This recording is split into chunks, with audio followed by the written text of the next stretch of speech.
अभी हमारी अकाउंट्स की क्लास है। अकाउंट्स में हम CUET के पर्पज़ से यहाँ पढ़ने के लिए आए हैं। तो अकाउंट्स में हम बिल्कुल स्टार्टिंग से करेंगे फंडामेंटल। अकाउंट्स में जो फंडामेंटल है हमारे पार्टनरशिप का, वो बहुत ज़्यादा इम्पॉर्टेंट है, वो हमारा बेसिस है। और जब हम CUET की बात करते हैं तो हमें पता है कि फुल फ्लेज क्वेश्चन तो आएगा नहीं, वो हमसे P&L एप्रोप्रिएशन के अकाउंट बनाने के लिए नहीं बोलेंगे। उन्हें क्या है कि जो फंडामेंटल्स हैं पार्टनरशिप के, क्या वो आपको बेसिक चीज़ें पता हैं? क्योंकि इसके बाद हम सब उसके, जब हमने बेसिक सीखा 12th में, अब उसके स्टैंडर्ड पे हम सीखेंगे, तो वो बेसिक अच्छे से क्लियर है हमें कि नहीं है, यही हमारे अकाउंट्स में फंडामेंटल में हमें बताया जाता है। फंडामेंटल एक पार्टनरशिप का होता है। जब हम ये पढ़ते हैं ना तो एक टर्म होता है पार्टनरशिप। बीच में अगर आपको कोई डाउट हो तो आप मुझसे पूछ सकते हैं, कोई चीज़ अगर नहीं समझ में आ रही या दोबारा समझना है तो वो आप मुझसे बोल दीजिएगा। सबसे पहले एक चीज़ है पार्टनरशिप, और एक चीज़ हम सुनते हैं कंपनी।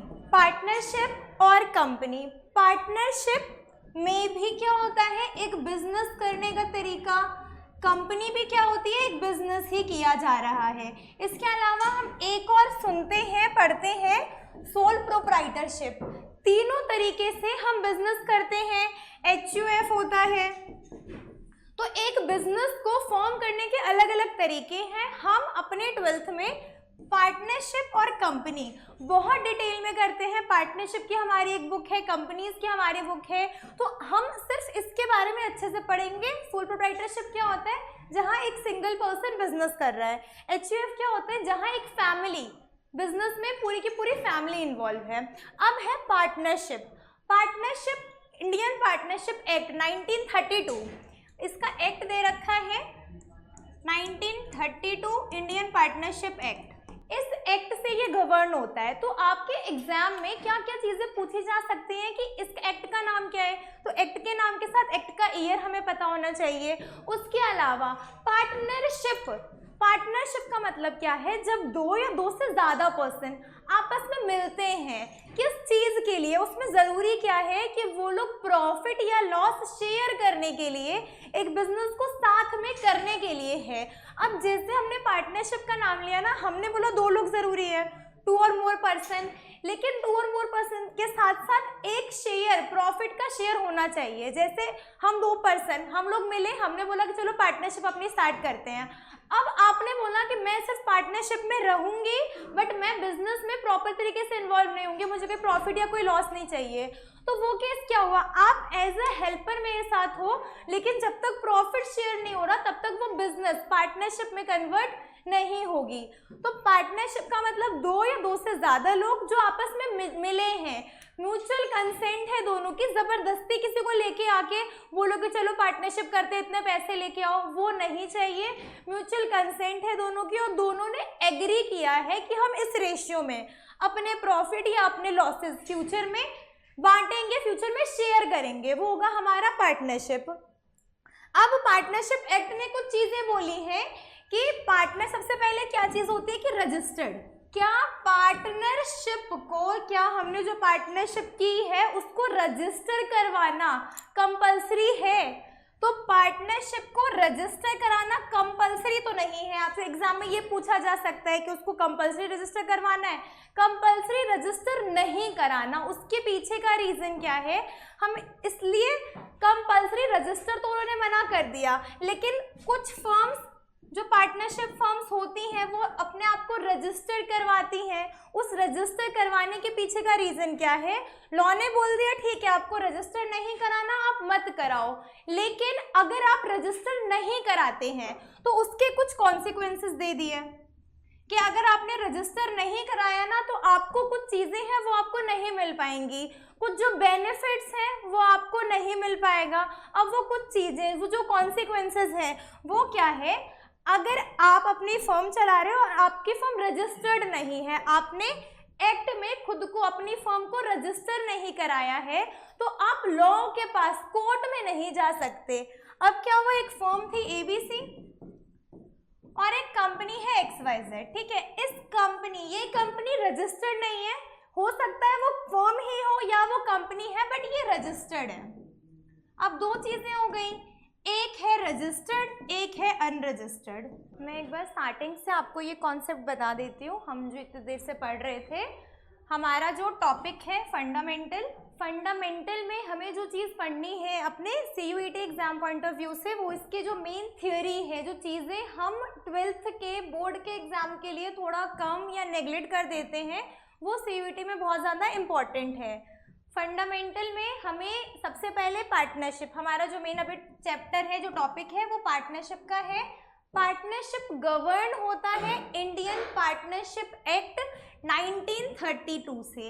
गवर्न होता है का मतलब है जो भी रूल्स रेगुलेशंस हैं या जो भी उसका कॉन्सिक्वेंसेस है, वो सब चीज़ें हमें इंडियन पार्टनरशिप एक्ट बताता है कि पार्टनरशिप को कैसे चलाया जा सकता है, या पार्टनरशिप में एक पार्टनर के क्या राइट्स हैं, क्या लायबिलिटी है, कैसे उस चीज़ को हम लिखेंगे। अगर डीड, एक टर्म होता है पार्टनरशिप डीड, वो मैं आपको अभी एक्सप्लेन करूँगी। अगर वो नहीं है तो हमें क्या करना चाहिए, वो सब हमें पार्टनरशिप में पता चलता है। उसके बाद हम पढ़ रहे थे कि एक पार्टनरशिप रजिस्टर्ड होगी तो क्या होगा और रजिस्टर्ड नहीं होगी तो क्या होगा। इसका एक एग्जाम्पल से समझ रहे थे।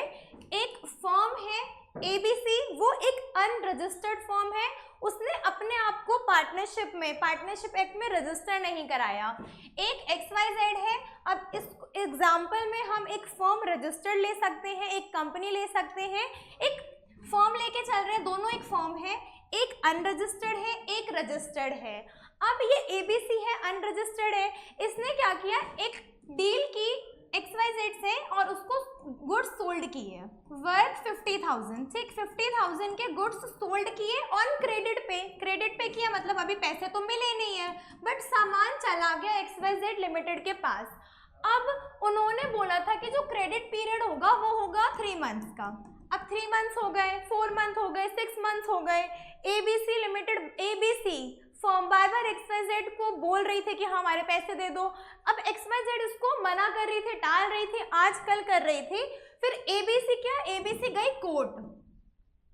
1 साल हो गए, इसको पैसे नहीं मिले। फिर ABC कोर्ट गई, उसने बोला कि हमने XYZ के साथ डील की थी, हमारे पास ये डॉक्यूमेंट भी है, बिल ऑफ एक्सचेंज भी है, वो 3 महीने के बाद पेमेंट देने वाला था, बट उसने पेमेंट नहीं की। लेकिन क्योंकि ABC एक अनरजिस्टर्ड फर्म है, लॉ की नजरों में ये कोई फर्म ही नहीं है, ये एग्जिस्ट ही नहीं करती है, तो इस वजह से कोर्ट ने ABC का कुछ सुना नहीं। इसका मतलब है अगर आपने अपने आप को रजिस्टर नहीं कराया है तो आप किसी पे केस फाइल नहीं कर सकते। पहला कॉन्सिक्वेंस तो ये।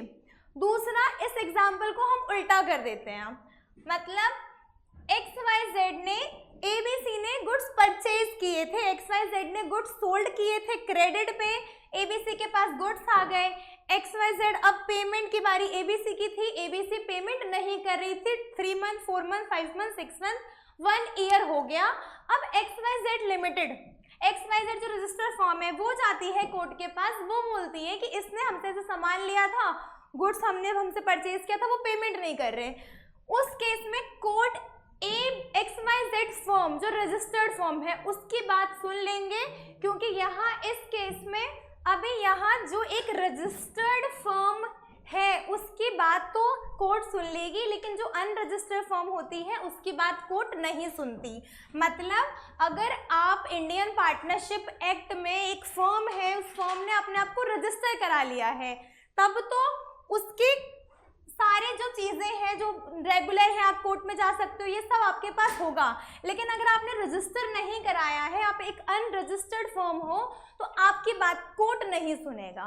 ठीक है, अभी जो मैंने भी पढ़ाया है वो आपको लास्ट में रिपीट कर दूंगी। ठीक है, अभी एक टर्म है पार्टनरशिप डीड। पार्टनरशिप डीड क्या होती है? एक सिंपल डॉक्यूमेंट, ये हो गया डॉक्यूमेंट। इस डॉक्यूमेंट में सब चीजें इन डिटेल लिखी जाती हैं, वो होता है हमारा पार्टनरशिप डीड। अब इसमें क्या क्या लिखा होता है? फर्म का नाम क्या है, फर्म कहाँ है, फर्म का एड्रेस, अगर फर्म के और ब्रांचेस हैं, देखो बहुत सारे फर्म्स होते हैं, एक जगह दिल्ली में भी है, एक बेंगलोर में भी है, बहुत सारी जगह है, बट उनका एक मेन ऑफिस कहीं ना कहीं होता, तो मेन ऑफिस कहाँ है, उनका बाकी जो ऑफिसेज हैं वो कहाँ पे हैं, पार्टनर्स का नाम क्या है, पार्टनर के एड्रेस क्या है, साथ में उनका PSR का क्या है, PSR मतलब प्रॉफिट शेयरिंग रेशियो। जब इसमें ये चीज तो क्लियर है, एक अकेला बंदा खुद का पार्टनर नहीं हो सकता, दूसरा बंदा चाहिए। अब सोचो मैं और आप, हम दोनों पार्टनरशिप फर्म में आते हैं, हमने ये पहले डिसाइड ही नहीं किया कि हम प्रॉफिट का कितना हिस्सा बांटेंगे। 1 साल हो गया, हमारे फर्म को प्रॉफिट हुआ 1 लाख का। अब फर्म में आपने बहुत ज्यादा मेहनत की है, मैं पार्ट टाइम आती हूँ, आप 9 to 10 सुबह 9 बजे आते हो, 10 बजे तक फर्म में बहुत काम कर रहे हो, आप रोज आ रहे हो, मैं महीने में 2 बार आ रही हूँ और मैं 2 घंटे के लिए आ रही हूँ, बाकी मैं चली जा रही हूँ, मैं ज्यादा काम नहीं कर रही। अब लास्ट में पूरे साल का प्रॉफिट में से अगर मैं आपको बोलूंगी कि 50% मुझे दे दो, तो क्या आप लोग दोगे? नहीं दोगे ना। तो अब क्योंकि आपने ज्यादा काम किया तो आप ये बोलोगे कि काम मैंने ज्यादा किया तो प्रॉफिट का हिस्सा मुझे ज्यादा चाहिए, बट हमने पहले तो डिसाइड ही नहीं किया था। इसकी वजह से जब हम पार्टनरशिप डीड बनाते हैं, हम तभी डिसाइड कर लेते हैं कि हमारा प्रॉफिट शेयरिंग रेशियो क्या होगा। हम फ्यूचर में जो हम प्रॉफिट अर्न करें या लॉसेस इनकर करें, लॉसेस भी हो सकता है, उन लॉसेस को हम किस रेशियो में आपस में बांटेंगे, वो होता है हमारा प्रॉफिट शेयरिंग रेशियो। इसके अलावा एक टर्म होता है कैपिटल। हमें पता है कैपिटल क्या होता है, फर्म में जो हमने पैसा लगाया है। अब कैपिटल पे इंटरेस्ट मिलेगा, कहीं पे पैसा लगाया हो तो उस पे इंटरेस्ट मिलता है, तो इसका इंटरेस्ट का रेट क्या होगा ये भी पहले से डिसाइड किया होता है। एक टर्म होता है, एक वर्ड होता है ड्रॉइंग। ड्रॉइंग क्या होती है? जब हम कैपिटल, जो हमने पैसा डाला है फर्म में, वो कैपिटल हो गया। हम पैसा घर लेके जा रहे हैं, पार्टनर अगर पैसा विड्रॉ कर रहा है फर्म से तो वो हो गई ड्रॉइंग। तो ड्रॉइंग पे क्या इंटरेस्ट होगा?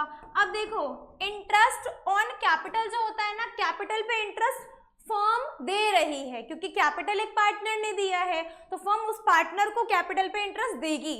लेकिन ड्रॉइंग, एक फर्म में से पार्टनर अब पैसे विड्रॉ कर रहा है तो interest on drawing partner firm को देगी, उसका भी रेट डिसाइड होता है। तो ये सब चीजें डिसाइड होती हैं पहले से। अब अगर पार्टनरशिप डीड नहीं है, क्योंकि लॉ ने कंपलसरी तो किया नहीं कि आप रजिस्टर कराओ, डीड बनवाओ, अगर पार्टनरशिप डीड नहीं है तो क्या होगा? या फिर हम अपने एग्जाम पॉइंट ऑफ व्यू से बात करें, अगर क्वेश्चन में कुछ चीजें मेंशन नहीं है तो हम क्या करें? कुछ चीजें मेंशन क्या क्या नहीं है क्वेश्चन में, इंटरेस्ट ऑन कैपिटल का रेट नहीं दे रखा, तो हम किस रेट से इंटरेस्ट ऑन कैपिटल देंगे? हम नहीं देंगे, ठीक है। अगर क्वेश्चन में या पार्टनरशिप डीड नहीं है तो किसी पार्टनर को उसके कैपिटल पे इंटरेस्ट नहीं मिलेगा। इसी तरीके से इंटरेस्ट ऑन ड्रॉइंग्स वो भी नहीं होगा, वो भी किसी को नहीं मिलेगा, पार्टनर फर्म को नहीं देगी। उसी के साथ सैलरी हो, कमीशन हो, कुछ भी अगर मेंशन नहीं है हमारे क्वेश्चन में तो अपनी तरफ से कुछ नहीं लिखेंगे। फिर एक टर्म आता है इंटरेस्ट ऑन लोन। क्वेश्चन में अगर इंटरेस्ट ऑन लोन का परसेंटेज गिवन है तो हम उस परसेंटेज से उस पे इंटरेस्ट देंगे। अगर परसेंटेज गिवन नहीं है तो क्या होगा? 6%।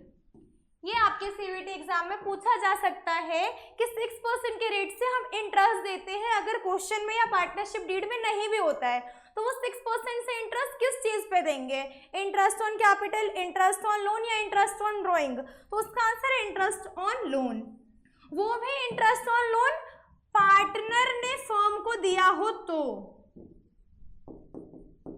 ठीक है। कभी कभी क्वेश्चन घुमा के आ जाता है। देखो, हमने पूरा पार्टनरशिप एक्ट 1932 पढ़ा है, उसमें कहीं नहीं लिखा है कि फर्म अगर पार्टनर को लोन देती है तो उस पर 6% का इंटरेस्ट देना है।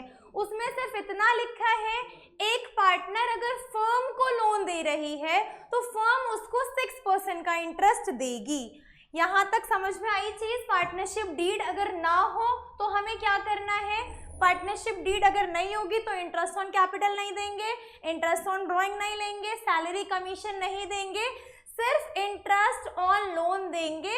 जो जरूरी है वो 6% से, अगर रेट मेंशन है तो वो रेट से, अदरवाइज 6% से। मतलब जो एग्जाम पॉइंट ऑफ व्यू से इंपॉर्टेंट है वो है हमारा ये पॉइंट, ठीक। अभी इसके बाद हमारा आता है P&L एप्रोप्रिएशन।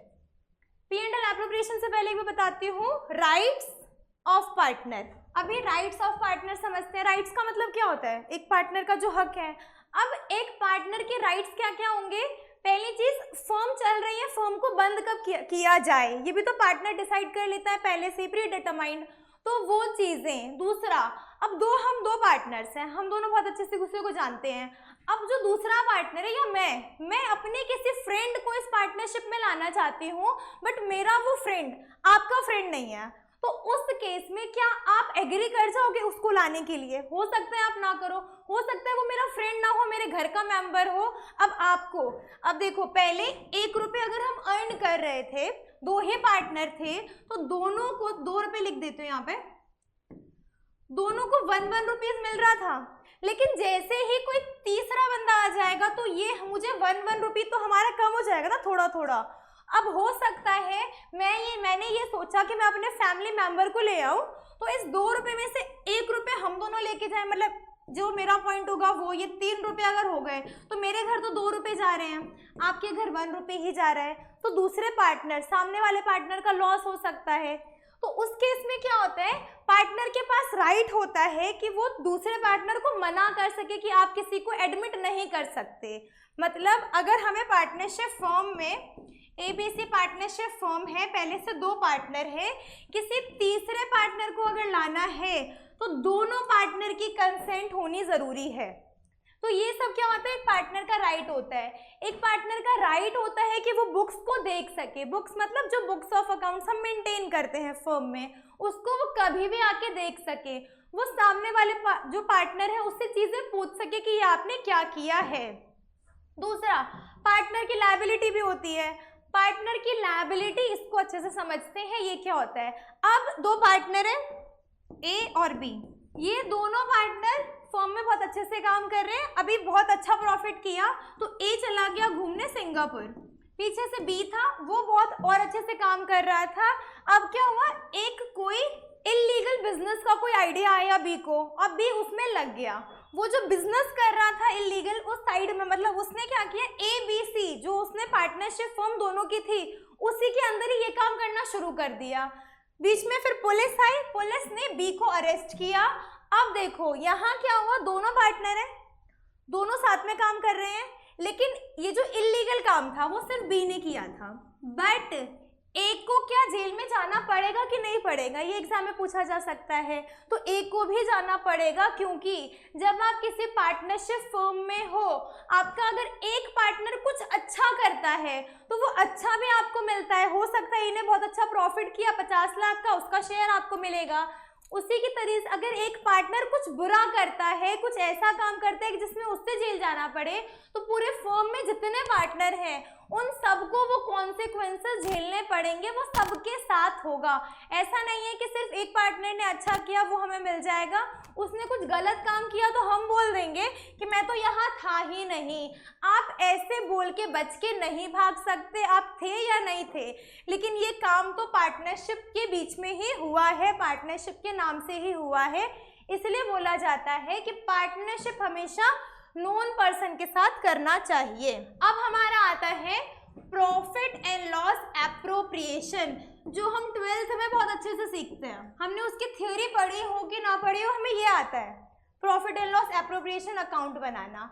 अब हमारे एग्जाम में वो अकाउंट बनाने को नहीं बोलेंगे कि चलो P&L एप्रोप्रिएशन अकाउंट बनाओ, वो क्या बोलेंगे, 2 पार्टनर है, उसको ये मिल रहा है, ये मिल रहा है, एक पार्टनर A है, उसका डिविजिबल प्रॉफिट क्या है, या पार्टनर B है, उसका कमीशन क्या है, ये पूछा जा सकता है। तो हमें ये आना चाहिए, अगर हम एप्रोप्रिएशन बना पाएंगे तभी हम बता पाएंगे कि डिविजिबल प्रॉफिट क्या होगा। सबसे पहले यहाँ क्या आता है, नेट प्रॉफिट। अब आपको एग्जाम में पूछा जा सकता है कि ऐसी कौन सी चीज है जो P&L एप्रोप्रिएशन में नहीं इंक्लूड होती बट नेट प्रॉफिट में आती है। इसका मतलब क्या है, हम नेट प्रॉफिट यहाँ पे लिखने से पहले जो प्रॉफिट हमें क्वेश्चन में गिवन है उसमें क्या ऐड या क्या सब्सट्रैक्ट करते हैं। हमें क्वेश्चन गिवन है, उसमें लिखा है profit for the year ended is 3 lakh, ठीक है, साथ में उसने लिख दिया कि मैनेजर की कमीशन इतनी दे रखी है, या उसने लिखा एक पार्टनर है उसको हम इतना रेंट दे रहे हैं, या उसने लिखा इंटरेस्ट ऑन पार्टनर्स लोन, एक पार्टनर ने लोन दिया था उसका इंटरेस्ट हमें देना है 50,000। तो ये वाला क्वेश्चन लास्ट ईयर आया भी था, ऐसा एक क्वेश्चन जिसमें लिखा था कि ऐसी कौन सी चीज है जो P&L एप्रोप्रिएशन में नहीं लिखते बट नेट प्रॉफिट में आती है। क्या करते हैं हम, जब नेट प्रॉफिट लिखते हैं उसके पहले ही प्रॉफिट में से हम कुछ चीजें माइनस करते हैं। वो कुछ चीजें क्या है, manager commission, rent to partner और इंटरेस्ट ऑन लोन। मुझे एग्जैक्टली क्वेश्चन याद आ गया, वो क्वेश्चन था जो ऑड है उसको आउट करो, ऑड वन आउट। उसमें ये 3 थे, manager commission, rent to partner, interest और सैलरी टू पार्टनर। कुछ बच्चों ने क्या मार्क किया था, मैनेजर कमीशन, रीजन क्या है, rent to partner, interest on loan to partner है और सैलरी टू पार्टनर है। उन्होंने क्या देखा, जो 3 चीजें पार्टनर को दे रहे हैं, मैनेजर कमीशन अलग है, बट ऐसा नहीं है।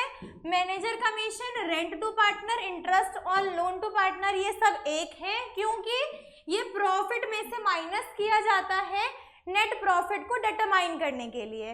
और अलग क्या है, सैलरी टू पार्टनर, क्योंकि वो P&L एप्रोप्रिएशन में शो किया जाता है।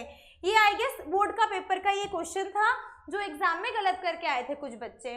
तो यहाँ जब हम नेट प्रॉफिट लिखते हैं तो हमें उसमें से manager commission, rent to partner और interest on loan to partner ये सब चीजें डिडक्ट करनी होती है। और अगर किसी पार्टनर ने इंटरेस्ट ऑन लोन दिया है फर्म को तो वो हम ऐड करते हैं, ठीक है।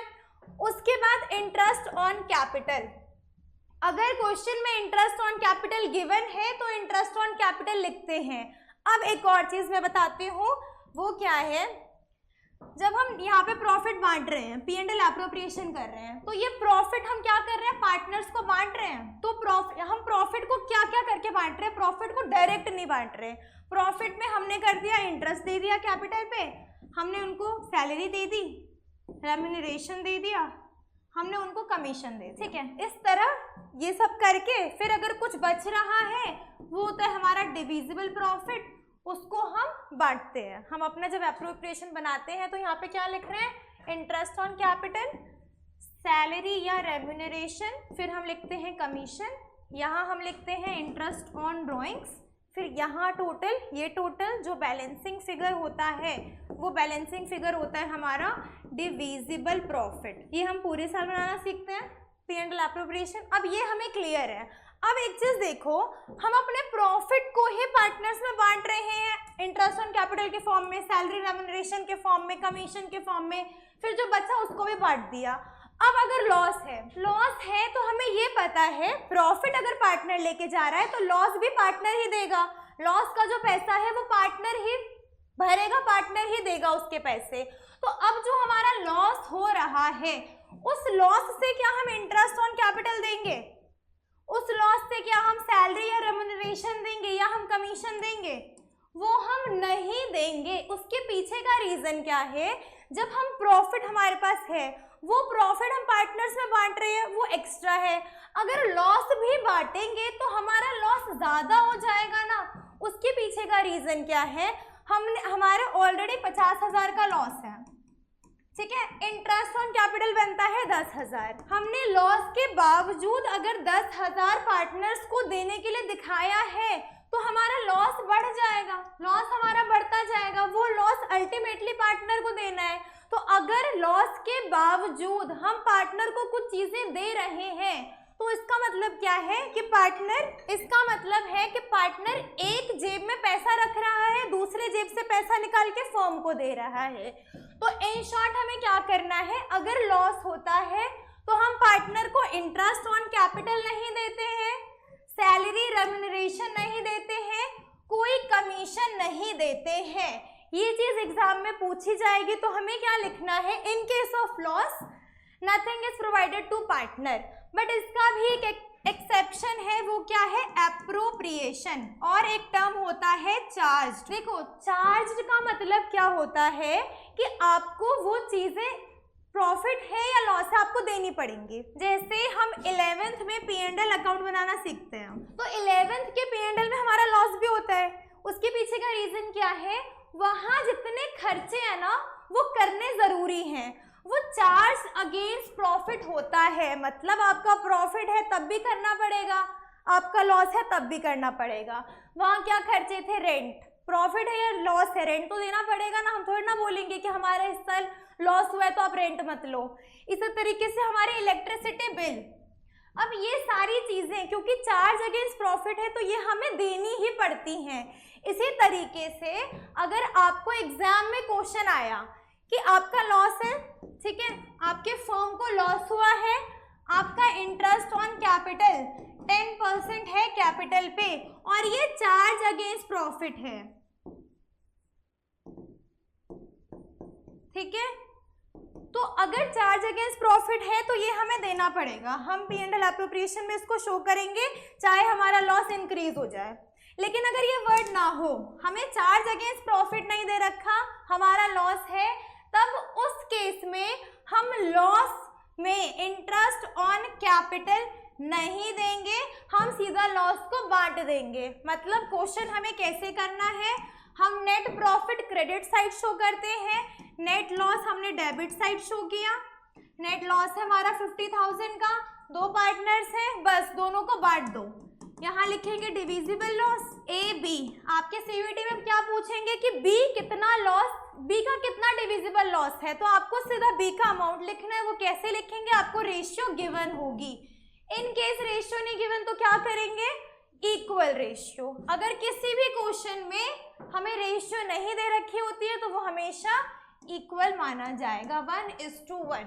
तो इस तरह का क्वेश्चन हमारे एग्जाम में आता है। अब एक और तरीका का क्वेश्चन है, वो क्या है, प्रॉफिट तो है, ठीक, 50,000 का प्रॉफिट है, लेकिन इंटरेस्ट ऑन कैपिटल जब हमने कैलकुलेट किया तो वो आ रहा है दो पार्टनर्स, दोनों का 50,000, ठीक है। अब क्या हुआ, ये केस कौन सा हुआ, प्रॉफिट है लेकिन प्रॉफिट इनएडिक्वेट है। इनएडिक्वेट मतलब जितना खर्चा है ना उतना प्रॉफिट नहीं है। और यहाँ पे ये भी नहीं लिखा था कि ये चार्ज अगेंस्ट प्रॉफिट है, क्योंकि चार्ज अगेंस्ट प्रॉफिट होगा तब तो देंगे चाहे लॉस हो जाए। हमारा प्रॉफिट होता है इनएडिक्वेट। उस केस में क्या करते हैं, पार्टनर को जो चीजें मिलनी होती हैं वो हम वर्किंग नोट में बनाते हैं। मैंने वर्किंग नोट बनाया, उसमें निकाला इंटरेस्ट ऑन कैपिटल, फिर मैंने देखा कि अच्छा 50,000, लेकिन प्रॉफिट सिर्फ और सिर्फ 50,000 है, तो अब सिर्फ एक पार्टनर को मिल सकता है इंटरेस्ट ऑन कैपिटल। हम सिर्फ एक पार्टनर को नहीं देंगे, जिस रेशियो में इनका इंटरेस्ट ऑन कैपिटल इनको मिल रहा है उस रेशियो में हम ये प्रॉफिट बांट देते हैं। ये कौन सा केस है, इनएडिक्वेट प्रॉफिट। मतलब प्रॉफिट तो है लेकिन सफिशिएंट नहीं है, उतना नहीं है जितना हम दे सकते थे। तो ये 50,000 1:1 रेशियो हो गया। इस क्वेश्चन को हम अगर सॉल्व करते हैं तो कैसे, नेट प्रॉफिट 50,000, यहाँ नाम आएगा इंटरेस्ट ऑन कैपिटल ही, क्योंकि हम पार्टनर को इंटरेस्ट ऑन कैपिटल ही बांट रहे हैं, लेकिन 25,000। अब हो सकता था ये 20 और ये इक्वल नहीं होता, इसी क्वेश्चन को घुमा देते हैं, इनकी रेशियो दे रखी है इक्वल, ठीक है, लेकिन इनका इंटरेस्ट ऑन कैपिटल आया 60,000 और 40,000, ठीक है। एक का इंटरेस्ट ऑन कैपिटल 60,000, दूसरे का 40,000, और हमें रेशियो गिवन है 1:1। हमें रेशियो में नहीं बांटना है, इनके इंटरेस्ट ऑन कैपिटल जो मिल रहा है उस अमाउंट में बांटना है। तो इसका रेशियो क्या होगा, इसका रेशियो होगा 3:2, है ना। तो 3:2 में हम अपने नेट प्रॉफिट को बांटेंगे, तो हमारा जो प्रॉफिट होगा इंटरेस्ट ऑन कैपिटल होगा वो कितना होगा, 30,000 और 20,000। तो इन केस ऑफ इनएडिक्वेट प्रॉफिट हमें ये करना है। अभी तक हमने क्या देखा कि हमें P&L एप्रोप्रिएशन है, P&L एप्रोप्रिएशन प्रॉपर प्रॉफिट है, ठीक है, एडिक्वेट है प्रॉफिट। तो उस प्रॉफिट को हमने पार्टनर को इंटरेस्ट ऑन कैपिटल दे दिया, पार्टनर को सैलरी दे दी, कमीशन दे दिया, उसके बाद जो बचा उसको डिवाइड कर दिया, डिविजिबल हो गया। एक है हमारे पास लॉस। लॉस में हमने क्या सीखा, अगर पार्टनर को लॉस हो रहा, अगर फर्म में लॉस गिवन है, एक चीज देखनी है क्या चार्ज अगेंस्ट प्रॉफिट लिखा होगा, और ये क्वेश्चन में मेंशन होगा, ये नहीं कि हम खुद ही अज्यूम कर लेंगे, नहीं। अगर क्वेश्चन में चार्ज लिखा है तब क्या, तब हमें देना है, तब लॉस में भी सब चीजें जो लिखी है देने वाली वो देंगे। लेकिन अगर ये नहीं लिखी, चार्ज वर्ड का कहीं यूज ही नहीं है, तो हमें पार्टनर को कुछ नहीं देना, सीधा सीधा लॉस बांट देंगे। उसके बाद एक केस है इनएडिक्वेट, मतलब प्रॉफिट उतना नहीं है जितना पार्टनर को मिलना चाहिए। प्रॉफिट कम है, पार्टनर को जो इंटरेस्ट ऑन कैपिटल या सैलरी मिल रही है वो ज़्यादा है, तो in ratio to their interest on capital salary commission, उस रेशियो में हम पार्टनर को चीज़ें दे देंगे। अब आज का एक और टॉपिक, वो हमने जो कमीशन पढ़ रहे हैं पार्टनर को देने वाली। अब कमीशन में क्या चीज़ें लिखी होती हैं? After charging his commission, before charging his commission, दो चीज़ें हैं, एक है आफ्टर, एक है बिफोर। बिफोर बहुत सिंपल है, बिफोर में क्या हो रहा है, आपको नेट प्रॉफिट गिवन होगा, तो नेट प्रॉफिट मल्टीप्लाई आपको परसेंटेज गिवन होगा, आपको सिर्फ और सिर्फ परसेंटेज लगाना है। अगर क्वेश्चन में लिखा है कमीशन टू अ पार्टनर 5% और नेट प्रॉफिट का 5% लगा दिया, लिख दिया कमीशन।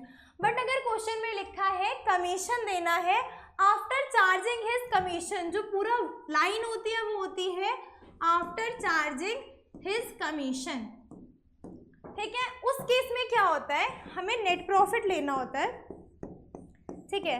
नेट प्रॉफिट परसेंटेज हर क्वेश्चन में गिवन होगी, हम अपने तरफ से कोई परसेंटेज कमीशन में नहीं लगाएंगे, वो percentage divided by 100 plus percentage, जो परसेंटेज ऊपर है उसी परसेंट को हमें यहाँ पे ऐड करना है आफ्टर चार्जिंग हिज कमीशन में। क्लियर है? अभी देखो आफ्टर चार्जिंग हिज कमीशन में लिखा हो सकता है, किसी किसी क्वेश्चन में क्या लिखा होता है, after charging his salary and commission. उसमें क्या करना है, नेट प्रॉफिट में से सैलरी को माइनस कर लेंगे, मतलब जो चार्जिंग लिखा है ना आफ्टर चार्जिंग दिस, उन सब चीज़ों को माइनस कर लेंगे, उसके बाद परसेंटेज 100 प्लस परसेंटेज, तो ये होता है हमारा कमीशन। ये कमीशन क्लियर होते ही हमें जो पूरा हमारा एप्रोप्रिएशन है, ये एप्रोप्रिएशन हमारा पूरा बन गया। इंटरेस्ट ऑन कैपिटल गिवन होगा, सैलरी रेम्यूनरेशन हमें गिवन होगी, कमीशन अगर गिवन होगा तो बिफोर आफ्टर समझ में आ गया। डिविजिबल प्रॉफिट हमारा बैलेंसिंग फिगर होता है, उसके बाद नेट प्रॉफिट और interest on drawing. Interest on drawing के रेट्स हैं वो हम आगे आने वाली क्लासेस में डिटेल में करेंगे। अभी फिलहाल के लिए इंटरेस्ट ऑन ड्राइंग्स में अगर हमें मंथ नहीं गिवन होगा, मंथ गिवन होता है तो हम क्या करते हैं वो हम सीखेंगे, लेकिन मंथ नहीं गिवन है तो हर केस में हम 6 मंथ लेंगे। तो ये छोटी छोटी चीज़ें हैं ना कि हमें अगर इंटरेस्ट ऑन लोन पे कितना % देना है, मंथ गिवन नहीं है तो कितना मंथ लेना है, यही सारी चीज़ें आपके CUET के एक पॉइंट ऑफ व्यू से बहुत इंपॉर्टेंट है। अभी यहाँ पे इंटरेस्ट ऑन कैपिटल भी हमने पढ़ा है, तो अभी इंटरेस्ट ऑन कैपिटल का पॉइंट समझ लेते हैं। अब देखो इंटरेस्ट ऑन कैपिटल मतलब जो हमने कैपिटल यूज़ की है, एक फर्म ने एक पार्टनर की कैपिटल पूरे साल यूज़ की है, तो उस कैपिटल पे इंटरेस्ट दे रहे हैं। तो अब आप बताओ ओपनिंग कैपिटल पे इंटरेस्ट देंगे या क्लोजिंग कैपिटल? क्लोजिंग कैपिटल का मतलब जो 31 मार्च की कैपिटल है, ओपनिंग कैपिटल का मतलब जो 1 अप्रैल की कैपिटल है। हम इंटरेस्ट ऑन कैपिटल ओपनिंग पे देते हैं, यही क्वेश्चन एग्जाम में आ सकता है। ओपनिंग पे क्यों देते हैं? देखो हम 31 मार्च में तो बैठे हैं ना जब एप्रोप्रिएशन बना रहे हैं, ठीक है। एप्रोप्रिएशन हम कब बनाते हैं? लास्ट में। 31 मार्च को हम बना रहे हैं, हमने ओपनिंग कैपिटल को पूरे साल यूज किया है ना। ओपनिंग कैपिटल हमारी थी 5 लाख, क्लोजिंग होते होते वो कैपिटल हो गई हमारी 4,50,000 या 5 लाख ही है, या बढ़ गई 6 लाख हो गई, ठीक है, हो सकता है कुछ भी हो सकता है, बट पूरे साल हमने ये वाली कैपिटल यूज की होती है, ये 5 लाख वाली। अब देखो इंटरेस्ट ऑन कैपिटल में ना और चीजें होती है, हम इंटरेस्ट ऑन कैपिटल जितना कैपिटल मैंने यूज किया है उतने कैपिटल पे इंटरेस्ट देते हैं। हम अप्रैल में है, अप्रैल में कैपिटल है 5 लाख, ठीक है। फिर हम अक्टूबर में 1 अक्टूबर में ड्राइंग्स थी, ठीक है। 1 अप्रैल में ड्राइंग्स थी 1 लाख 1 अक्टूबर को। उसके बाद फिर 1 जनवरी को एडिशनल कैपिटल थी 2 लाख। ये आपका क्वेश्चन आ गया, आपको निकालना है इंटरेस्ट ऑन कैपिटल, ठीक है। रेट है हमारा 10%। अब जब ऐसे क्वेश्चन आ गए इंटरेस्ट ऑन कैपिटल निकालो, ये आपका CUET में वो पूछा जा सकता है। इसमें हमें क्या करना है, पहले 5 लाख पे इंटरेस्ट लगाएंगे, ये 5 लाख पे हमने 10% रेट से इंटरेस्ट लगाया। कितने महीनों के लिए? अप्रैल से अक्टूबर के लिए। अप्रैल, मई, जून, जुलाई, अगस्त, सितंबर, अक्टूबर 1 है, अक्टूबर 1 में ड्राइंग हो गई, तो हमने ये 5 लाख कैपिटल कब तक यूज किया? सितंबर तक। अक्टूबर 1 को हमारे कैपिटल कम हो गई, तो ये 5 लाख पे हम सितंबर 6 मंथ तक का इंटरेस्ट लगाएंगे। उसके बाद फिर अक्टूबर से, ये हो गया हमारा अप्रैल से सितंबर, फिर हमारा आएगा अक्टूबर नवंबर दिसंबर, 3 मंथ्स का। क्यों 3 मंथ्स का? क्योंकि फिर जनवरी में कैपिटल विड्रॉ कर ली। अब ड्रॉइंग्स क्या होती है? हम अपनी कैपिटल अपने फर्म से विड्रॉ कर रहे हैं, तो ड्रॉइंग कम हो रहा है पैसा। तो अभी अक्टूबर से दिसंबर तक क्या हुआ, मेरे पैसे हो गए 4 लाख, तो अभी 4 लाख पे इंटरेस्ट लगेगा। कितने महीनों के लिए? 3 महीनों के, ठीक है। उसके बाद क्या हुआ, जनवरी में एडिशनल कैपिटल लेके आया। एडिशनल कैपिटल मतलब मेरी जो एग्जिस्टिंग कैपिटल थी वो बढ़ गई। एग्जिस्टिंग कैपिटल 4 लाख थी, अब कितनी हो गई? 6 लाख। 10% कितने महीनों के लिए? फिर से 3 मंथ्स के लिए, जनवरी टू। तो ऐसे क्वेश्चन आपके एग्जाम में पूछे जा सकते हैं। आपको क्या चीज का ख्याल रखना है, हमने पैसा कितने टाइम पीरियड के लिए यूज किया है। जितने टाइम पीरियड के लिए हम पैसा यूज कर रहे हैं, हम इंटरेस्ट उसी के लिए देंगे। अब अगर मैंने लोन लिया है, मैंने लोन आज के डेट पे लिया है, तो आज से इंटरेस्ट दूंगी। तो ये जो हमारा इंटरेस्ट ऑन कैपिटल होगा, अगर आपको ऐसे क्वेश्चन आएंगे, इस क्वेश्चन अगर ये आया ना, तो ये यही क्वेश्चन होगा। इसमें आपको वो नहीं पूछेंगे कि डिविजिबल प्रॉफिट क्या है, आपको सिर्फ इतना पूछा कि लास्ट में इस पार्टनर का, एक पार्टनर ए है, इस पार्टनर का इंटरेस्ट ऑन कैपिटल क्या आया, तो आपको इस तरीके की उसकी कैलकुलेशन करनी होगी। तो ये हमने जो P&L एप्रोप्रिएशन बनाया, वो P&L एप्रोप्रिएशन के सारे जो हमने हेड्स पढ़े, यहाँ इंटरेस्ट ऑन कैपिटल, ये हमारा क्लियर हो गया। इंटरेस्ट ऑन कैपिटल में क्या होता है, ओपनिंग कैपिटल पे इंटरेस्ट लगता है अगर क्लोजिंग ओपनिंग दोनों दे रखी है। अगर आपको दे रखा है बीच में ड्रॉइंग्स हैं, ड्रॉइंग्स क्या होगी? माइनस। एडिशनल कैपिटल है, वो क्या होगी? प्लस। अगर क्वेश्चन में आपको सिर्फ क्लोजिंग कैपिटल दे रखा है, ठीक है, क्लोजिंग कैपिटल दे रखा है, आपको ड्रॉइंग्स दे रखी हैं, आपको एडिशनल कैपिटल दे रखा है, आपको प्रॉफिट दे रखा है या लॉस दे रखा है, और आपको बोला है कि इंटरेस्ट ऑन कैपिटल लगाओ, तो आपको क्या करना है, आपको सीधा इस कैपिटल पे इंटरेस्ट नहीं लगाना है। हमें क्या करना है, क्लोजिंग कैपिटल में ड्रॉइंग्स को ऐड करना है। ऐड क्यों? क्योंकि ओपनिंग में से माइनस करते हैं, तो क्लोजिंग में ऐड करना है, एडिशनल को माइनस करना है, ठीक है।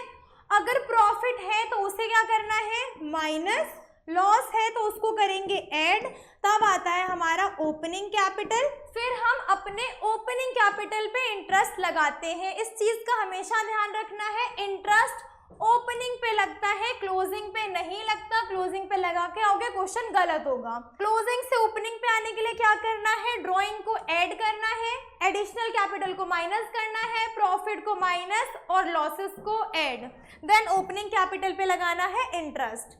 उसके बाद सैलरी, रेम्यूनरेशन, इसका कोई तरीका नहीं है, ये आपको क्वेश्चन में ही गिवन होगा।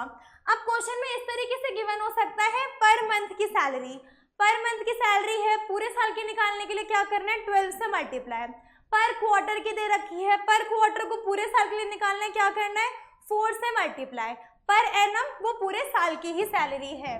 फिर कमीशन, कमीशन में हमने क्या पढ़ा, 2 चीजें हो सकती हैं, बिफोर और आफ्टर। बिफोर दे रखा है नेट प्रॉफिट में परसेंटेज लगा दो, आफ्टर दे रखा है नेट प्रॉफिट में परसेंटेज डिवाइड करेंगे 100 प्लस परसेंटेज। उसके बाद यहाँ नेट प्रॉफिट लिखते हैं। फिर इंटरेस्ट ऑन ड्रॉइंग्स, हमें ड्रॉइंग्स गिवन होंगी, हमें रेट गिवन होगा, हमें बस उस रेट के अकॉर्डिंग इंटरेस्ट, ड्रॉइंग पे इंटरेस्ट लगा देना है।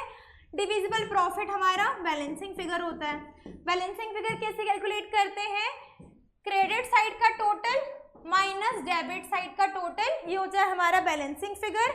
इसको हम बोलते हैं डिविजिबल प्रॉफिट। इस डिविजिबल प्रॉफिट को हमें अपने पार्टनर्स में इनके प्रॉफिट शेयरिंग रेशियो में डिस्ट्रीब्यूट करना होता है। प्रॉफिट शेयरिंग रेशियो अगर नहीं है तो इक्वली 1:1, 3 पार्टनर है तो 1:1:1, 4 पार्टनर है तो 1:1:1, तो इक्वली हम अपने प्रॉफिट को डिस्ट्रीब्यूट करेंगे। आई होप आज जो हमने P&L एप्रोप्रिएशन पढ़ा और थोड़े थ्योरी के कॉन्सेप्ट पढ़े वो आपको समझ में आ गए होंगे।